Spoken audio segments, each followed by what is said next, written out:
Assalamualaikum warahmatullahi wabarakatuh dan selamat siang Ananda sekalian, siswa-siswi saya kelas 12 IPS SMA Negeri 1 Kisaran.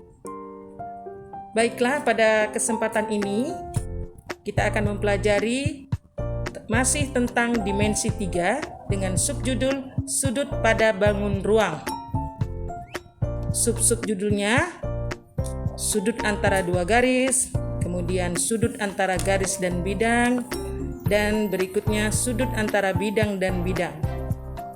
Sebelum kita mempelajari materi kita ini, saya sarankan kepada kalian untuk memberikan like, share, komen, dan subscribe.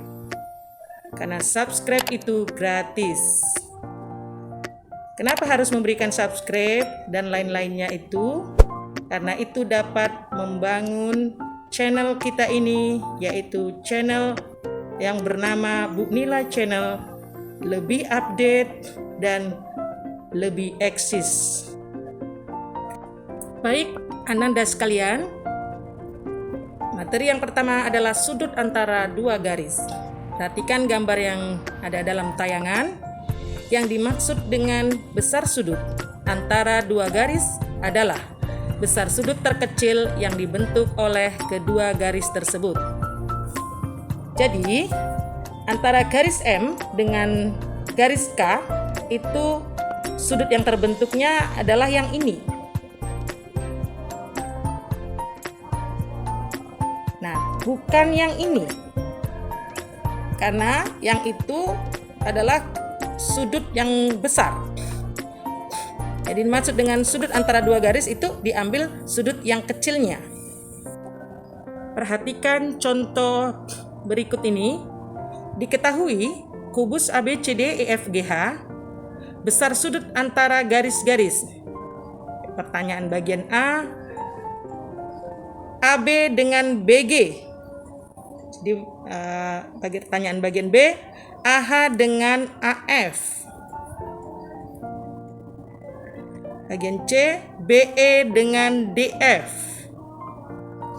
Baik, kita perhatikan pembahasannya.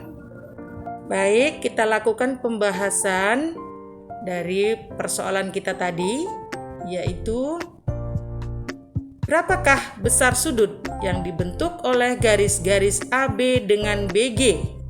Nah, kita lihat pada gambar ada garis berwarna merah. Sudut yang dibentuk oleh AB dan BG itu adalah 90 derajat. Mengapa 90 derajat? Nah, kita perhatikan bidang diagonal yang dibentuk oleh ABGH pada kubus ini adalah berbentuk persegi panjang. Jadi, sudut-sudut pada suatu persegi panjang tentulah membentuk sudut 90 derajat. Jadi persoalan bagian A sudah terjawab, yaitu sudut yang dibentuk oleh garis AB dan BG adalah 90 derajat. Kita lanjutkan persoalan bagian B, yaitu kita akan membentuk sudut yang dibentuk oleh garis AH dan AF. Nah, kita perhatikan pada gambar yang berwarna biru itu adalah segitiga AHF. Sudut yang dibentuk oleh garis AH dan garis AF itu sebesar berapa derajat? Nah, segitiga AHF itu segitiga apa? Nah, sekarang kita analisa. AH itu merupakan diagonal sisi. AF juga diagonal sisi. HF juga diagonal sisi atas pada suatu kubus. Nah, sama-sama diagonal sisi, maka AHF merupakan segitiga sama sisi karena sisi-sisinya itu adalah sama panjang. Nah, kita tahu sudut pada segitiga sama sisi adalah sebesar 60 derajat. Sudut-sudut yang dibentuk oleh segitiga sama sisi tentu adalah 60 derajat, termasuk sudut yang dibentuk oleh garis AH dan garis AF, yaitu sebesar 60 derajat. Oke, kita lanjut bagian C.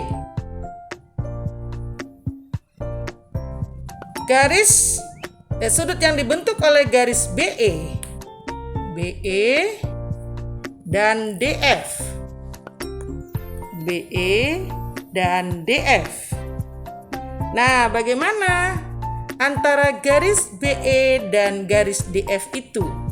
Pertanyaannya, apakah BE dan DF itu berpotongan atau tidak?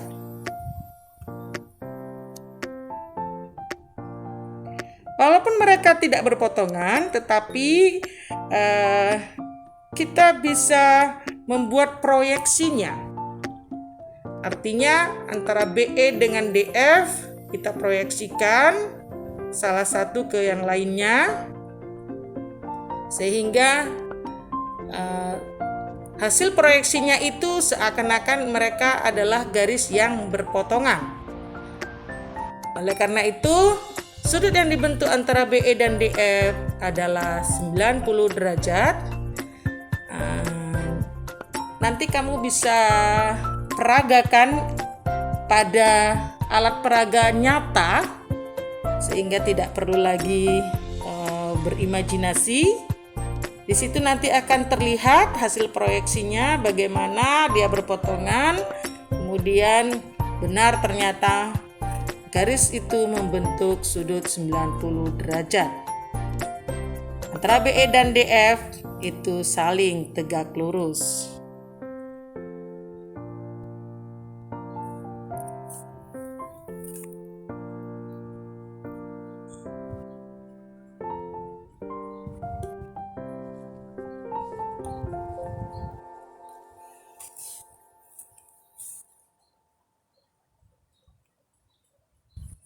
Kita lanjutkan untuk sudut antara garis dan bidang. Sudut antara garis A dan bidang beta dilambangkan dalam kurung A, beta. Garis A yang dimaksud di dalam gambar itu adalah garis PQ. Sedangkan bidang beta yang dimaksud di dalam gambar itu adalah bidang V. Jadi, sudut antara garis A dan bidang beta adalah sudut antara garis A dan proyeksinya pada beta. Jadi PQ kita proyeksikan terhadap bidang beta atau bidang V, terbentuklah QP aksen. QP aksen itulah yang menjadi proyeksi PQ terhadap bidang V atau bidang beta. Cara menentukan proyeksi sudah kita pelajari di pelajaran sebelumnya, yaitu tarik garis tegak lurus dari titik P ke P aksen sehingga P aksen tegak lurus pada bidang V, bidang V atau bidang beta. Itulah sudut yang dibentuk oleh garis dan bidang. Sudut yang dibentuk oleh garis PQ dan bidang beta atau bidang V yaitu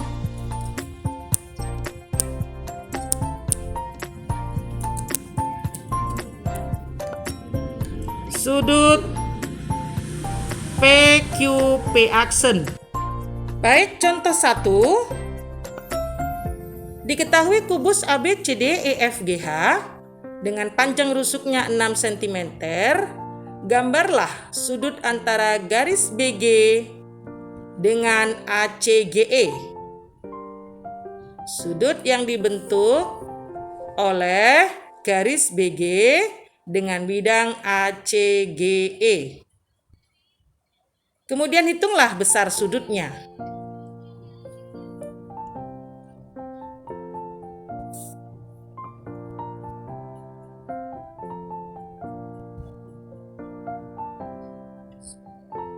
Kita lakukan pembahasannya, yaitu sebelumnya kita proyeksikan terlebih dahulu garis BG pada bidang ACGE.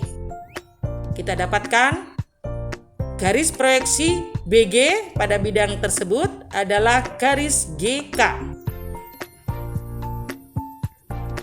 K merupakan titik potong AC dan BD.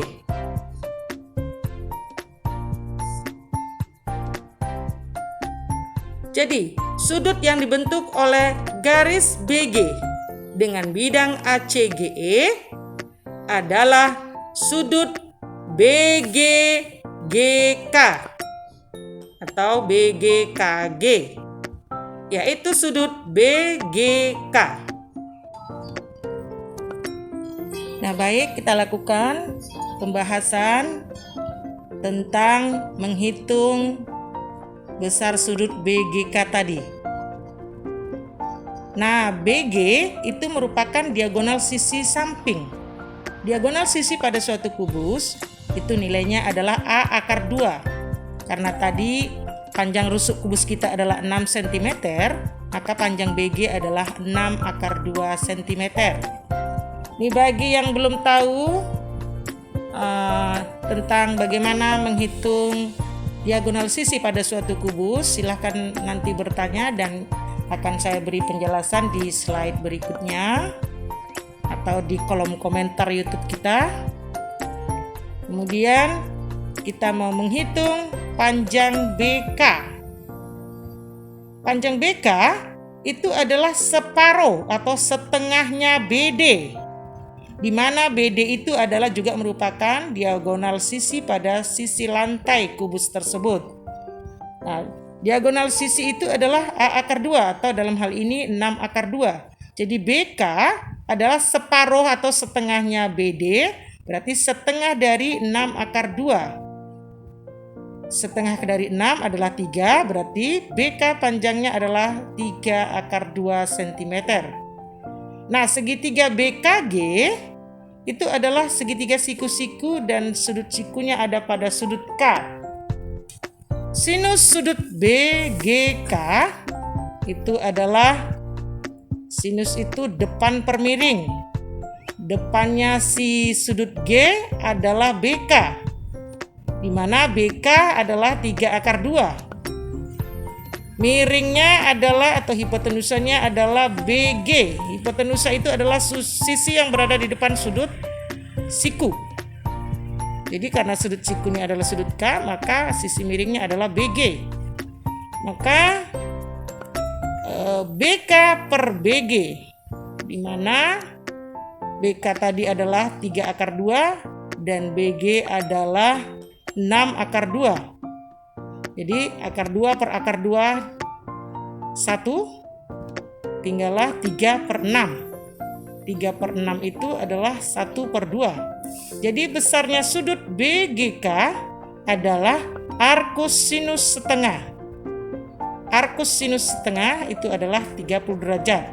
Artinya sinusnya 30 derajat itu nilainya setengah. Berarti arkusnya adalah mencari sudutnya yaitu 30 derajat. Ini pelajaran pendukungnya adalah pelajaran sewaktu di kelas 1 bagaimana menentukan arkus sinus.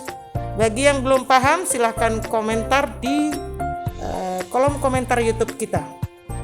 Kita lanjutkan pada contoh berikutnya. Diketahui kubus ABCD EFGH panjang rusuknya 8 cm. Pertanyaannya adalah nilai tangen sudut antara garis CG dan bidang AFH adalah, kita perhatikan garis CG. Itu garis yang warna merah ya, garis tegak warna merah. Kemudian bidang AFH, di mana bidang AFH ini adalah segitiga sama sisi. Berapakah nilai tangen sudut yang dibentuk antara garis CG dan bidang AFH? Jadi garis CG-nya harus kita proyeksikan dulu ke bidang AFH. Perhatikan penjelasan berikutnya. Tangen sudut yang dibentuk oleh CG dan bidang AFH. CG dan bidang AFH. Perhatikan persegi panjang CGEA. Dalam hal ini CGEA itu bertindak sebagai bidang diagonal.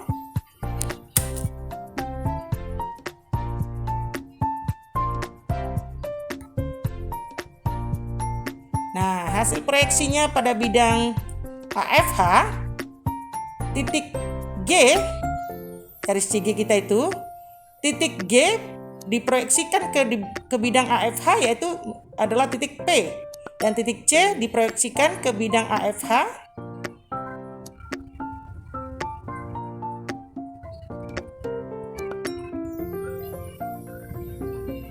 itu titik Q.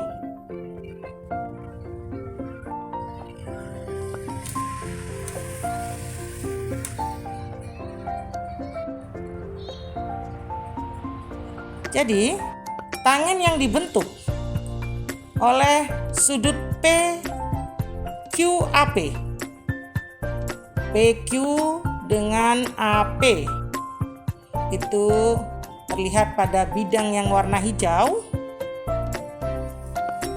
Yang dipertanyakan oleh soal itu adalah tangennya sudut APQ. Nah, pada segitiga APQ itu sudut P, itulah yang mau kita cari tangen sudut P-nya.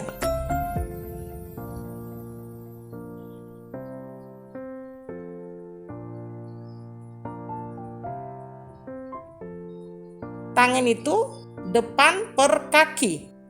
Depannya sudut P adalah AQ. Dan kakinya adalah PQ. AQ itu adalah separuh diagonal sisi AC. Separuhnya itu tentu adalah, jadi kalau sisinya 8 cm, maka separuh dari 8 akar 2. Setengah dari 8 akar 2 itu adalah 4 akar 2. Sedangkan PQ adalah sepanjang rusuk kubus yaitu 8. Berarti 4 akar 2 per 8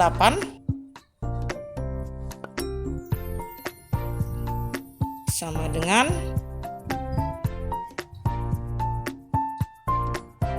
setengah akar 2. Baik, tadi saya janjikan untuk menentukan tangen P. Jadi tangen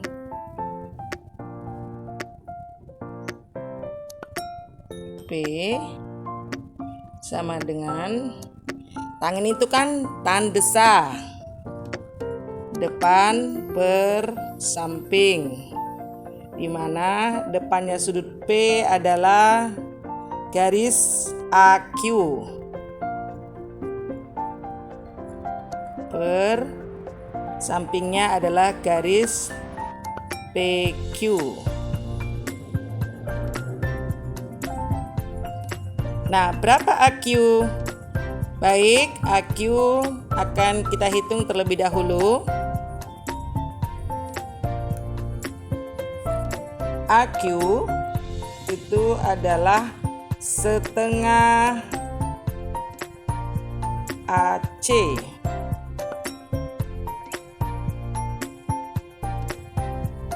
Di mana AC itu adalah garis diagonal sisi. Pada kubus, diagonal sisi itu panjangnya adalah A akar 2. Di mana tadi panjang rusuk kubus kita adalah 8. Jadi setengah kali 8 akar 2. Sehingga sama dengan 4, setengah kali 8 itu 4, berarti 4 akar 2. Nah, AQ-nya yaitu 4 akar 2 cm. Kita lanjutkan pada perhitungan kita tadi.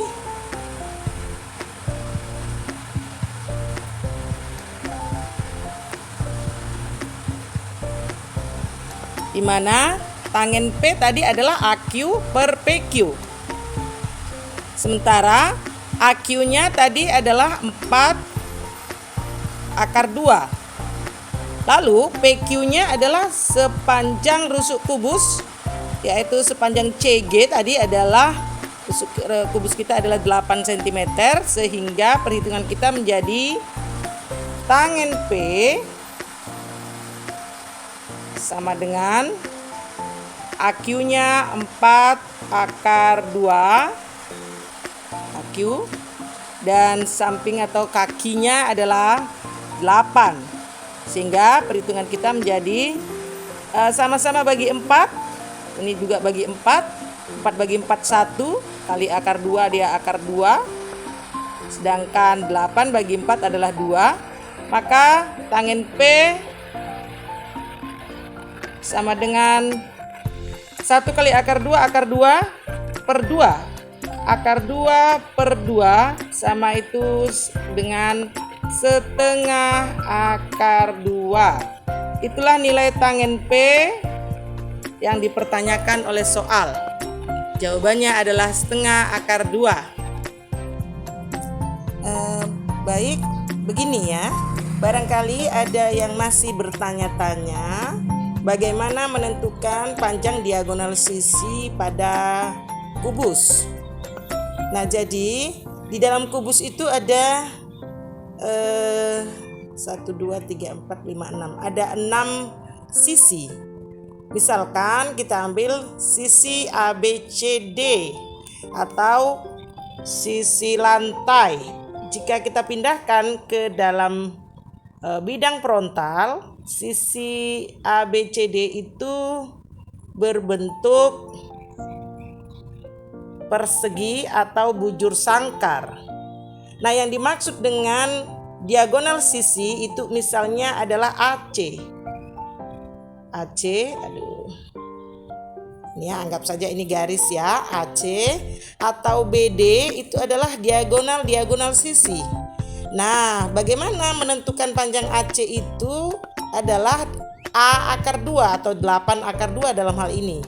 Karena pada persegi atau bujur sangkar pada setiap kubus itu panjang rusuknya tadi diinformasikan di dalam soal adalah 8. Maka sekarang pandanglah segitiga ABC, di mana segitiga ABC adalah merupakan segitiga siku-siku, di mana sudut sikunya adalah sudut B.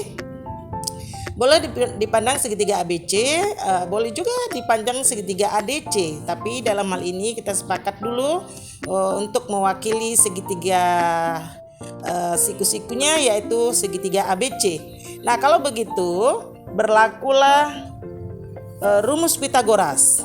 Tadi katanya rusuk kubusnya adalah 8, berarti AB 8, BC 8. Sehingga rumus Pitagorasnya kita hadirkan, yaitu hipotenusa kuadrat atau sisi miringnya kuadrat, yaitu AC kuadrat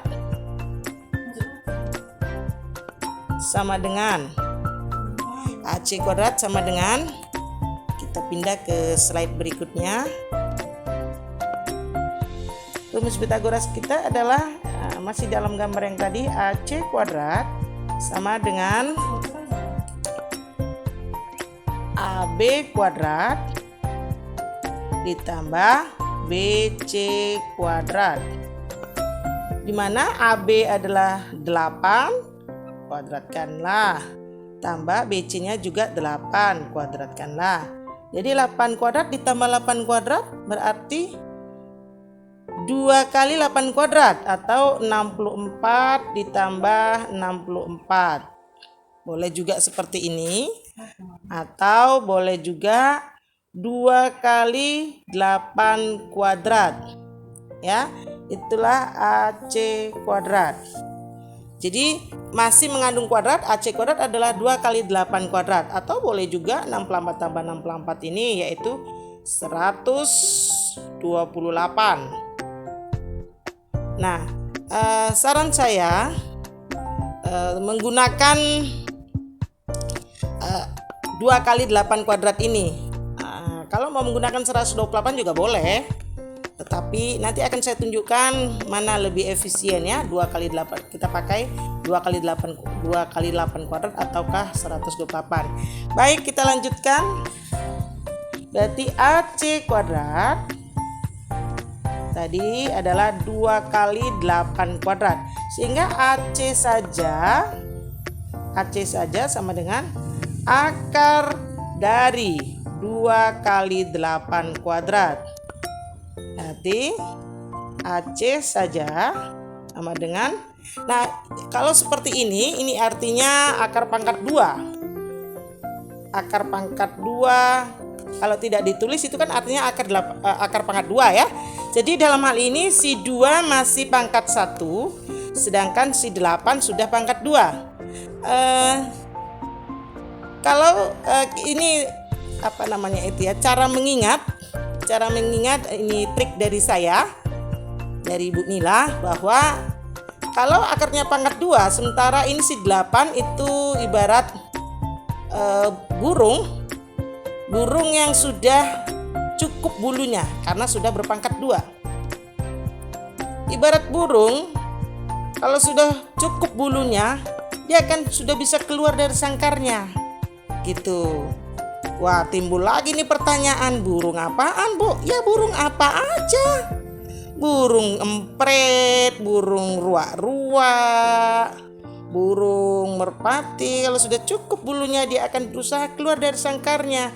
Jadi si 8 dalam si burung 8 dalam hal ini sudah bisa keluar dari sangkarnya karena dia sudah cukup bulunya. Mana bulunya? Pangkat 2. Syarat bulunya harus 2. Sehingga si 8 sudah bisa keluar dari sangkar, yaitu 8 yang pangkat 1, si 2 ini masih pangkat 1, sehingga dia masih tinggal di dalam sangkar karena belum cukup bulunya masih 1, sementara syarat bulu harus 2 gitu ya.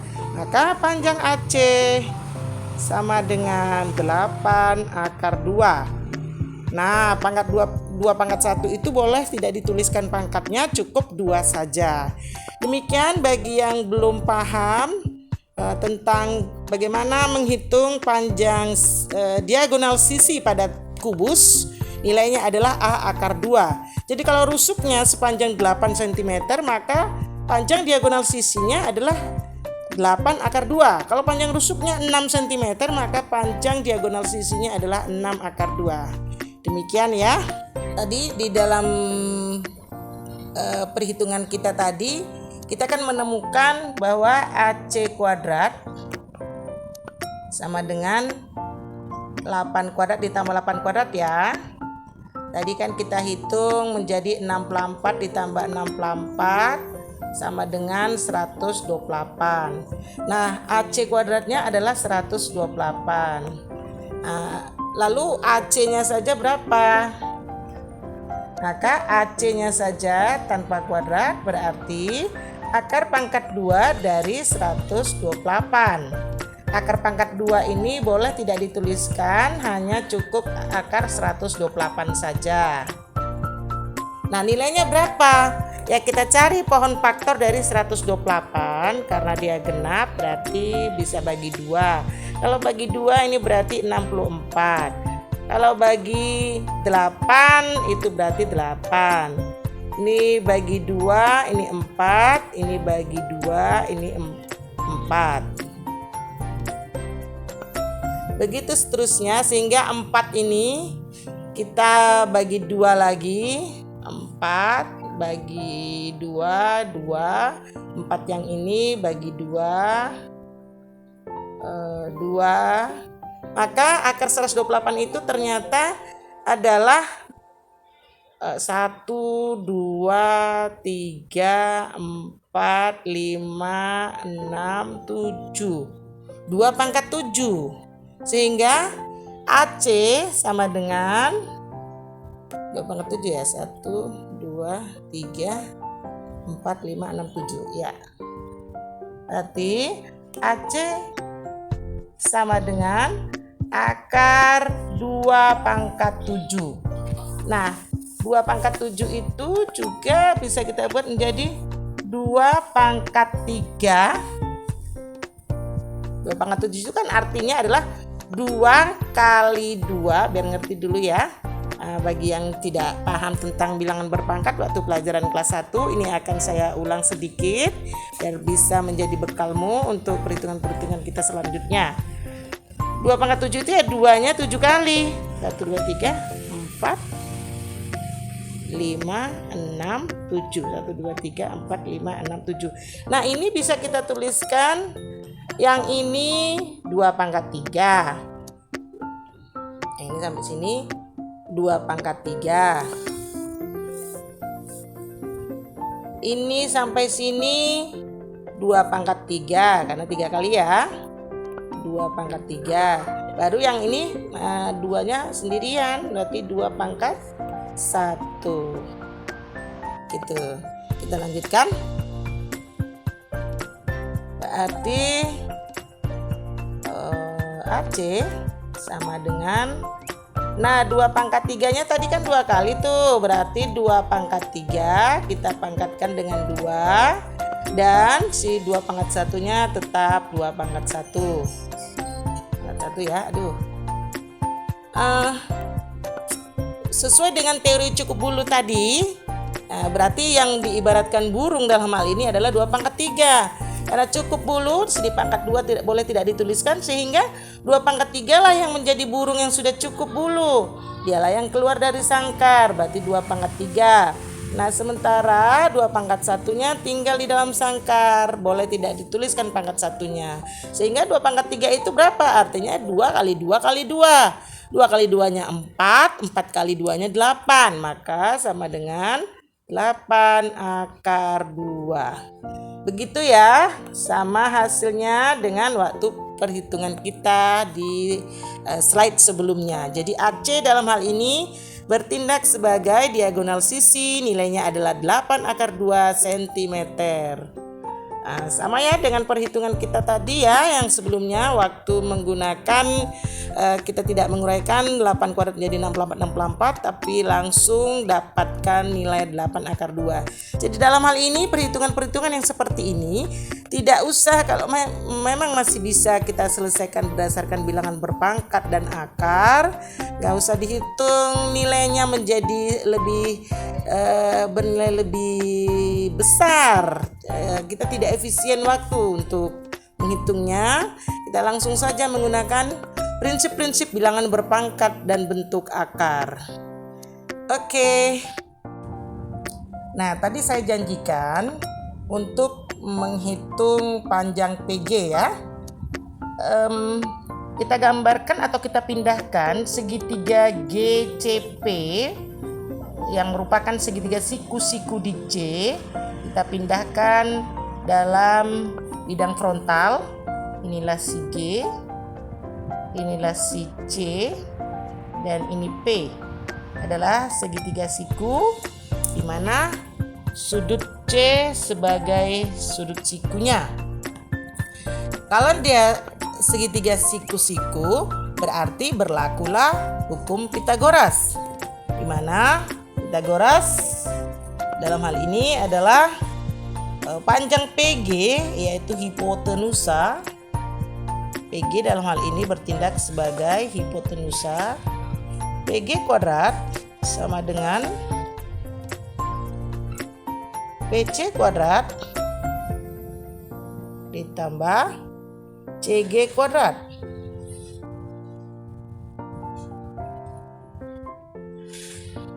Nah, PC-nya berapa? PC itu adalah separuh dari AC atau setengah dari AC. Kalau AC-nya tadi adalah 8 akar 2, PC berarti 4 akar 2. Maka PG kuadrat sama dengan 4 akar 2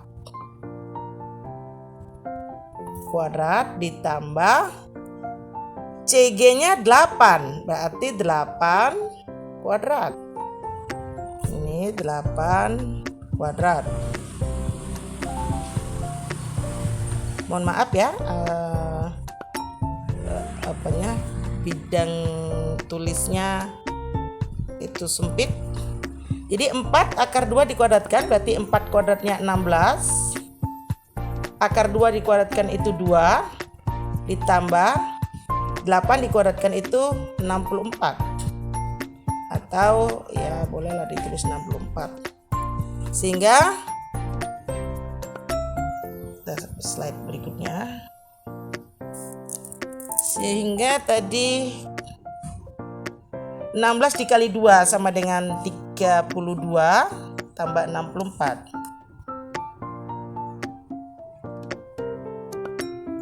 PG kuadrat sama dengan 32 ditambah 64 itu sama dengan 96. Itu masih PG kuadrat. Maka PG saja tanpa kuadrat sama dengan akar dari 96. Nah, akar 96 berapa? Kita cari pohon faktornya. 96 itu bilangan genap, berarti bisa dibagi 2. 9 kalau dibagi 2 dapatnya 4. Sisanya 1, 16. 16 bagi 2 itu 8, jadi 48 ya. 48 juga genap, berarti bisa bagi 2, yaitu 24. 24 juga masih genap, saya pindahkan kemari ya 24-nya. Masih genap, berarti bisa bagi 2 adalah 12. 12 juga masih genap, bagi 2 adalah 6. 6 masih bilangan genap. 6 masih bilangan genap, juga bisa bagi 2, dan ini 3. Maka faktor-faktor primanya sudah kita temukan, yaitu 2 sebanyak 1, 2, 3, 4, 5. Faktor primanya yaitu 2 pangkat 5. Berarti ini sama dengan akar dari 2 pangkat berapa tadi? 1, 2, 3, 4, 5. 2 pangkat 5. Sedangkan 3-nya masih pangkat 1. Nah, kita pindahkan ke slide berikutnya. Nanti berapa yang bisa keluar dari sangkarnya.